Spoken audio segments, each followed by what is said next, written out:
This video is to address a topic that I understand intimately, being gay in rural Australia. Rural New South Wales to be precise.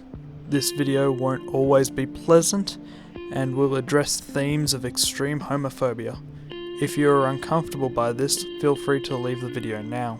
I'll try and be objective, but I will add personal anecdotes where appropriate.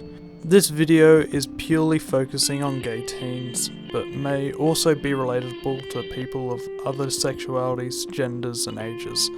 Thank you for your time. What is it like being gay in rural Australia?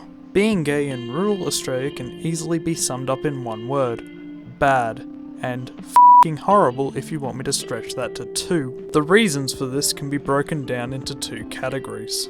Isolation. Imagine not knowing or directly interacting with anyone of the opposite gender until you were 16. If you can successfully imagine that, congratulations. You can imagine what it's like being gay in rural Australia. Isolation of gay people is quite common in rural Australia because there are limited LGBT support services as well as a smaller population of openly gay people. Homophobia. Homophobia is very much present within rural Australia. Encouragingly, most homophobia from these places seems to stem from ignorance rather than hate, meaning that people here haven't let their ignorance breed fear, hatred and so on. Take notice of the fact I said most. Personal anecdote.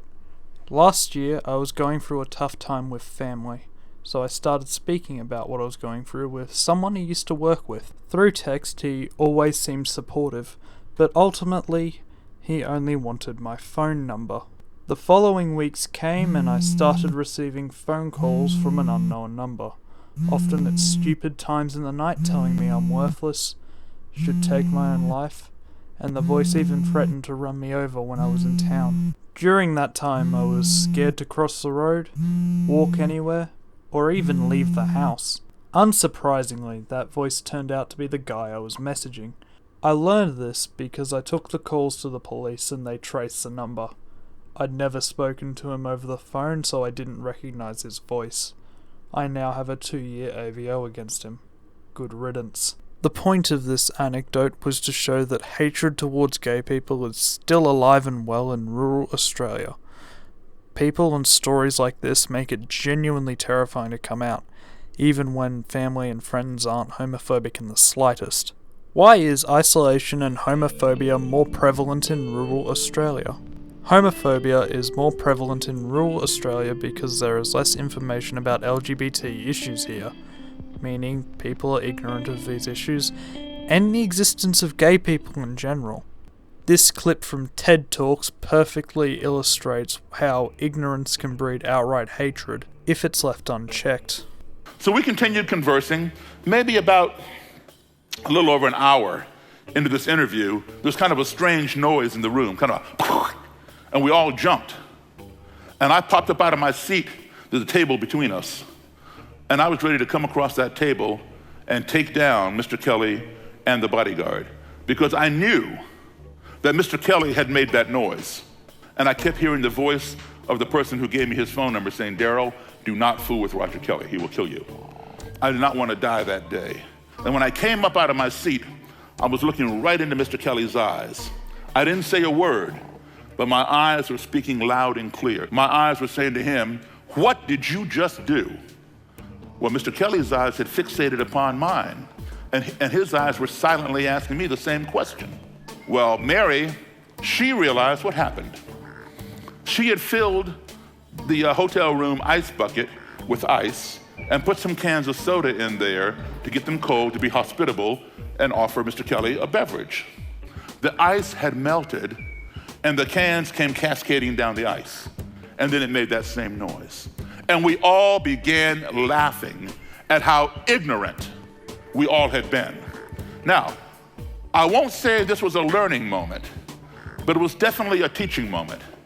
And what was taught was this: all because some foreign, an underscore, highlight, circle the word foreign, entity of which we were ignorant, being the bucket of ice and cans of soda, entered into our little comfort zone via the noise that it made, we all became fearful and accusatory of one another. Thus, Ignorance breeds fear. We fear those things we do not understand. If we do not keep that fear in check, that fear in turn will breed hatred, because we hate those things that frighten us.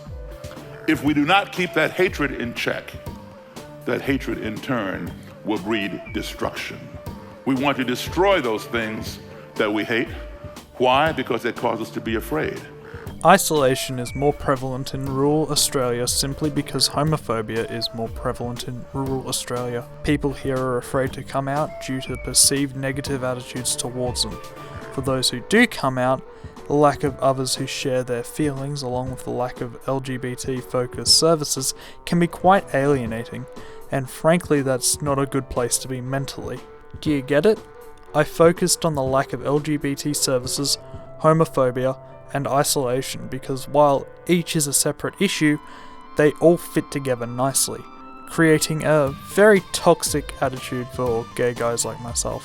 How do gay people overcome isolation? To put it simply, we don't, but that doesn't stop us from trying. At 16, I installed Grindr.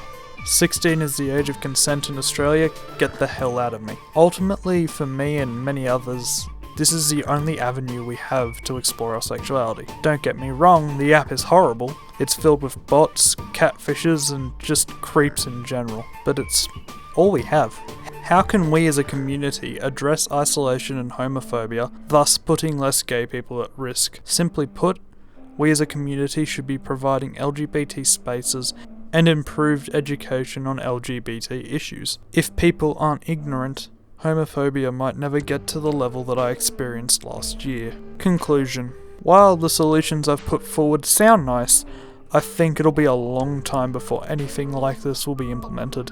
In the meantime, stay safe, resilient, observant, and take care of yourself.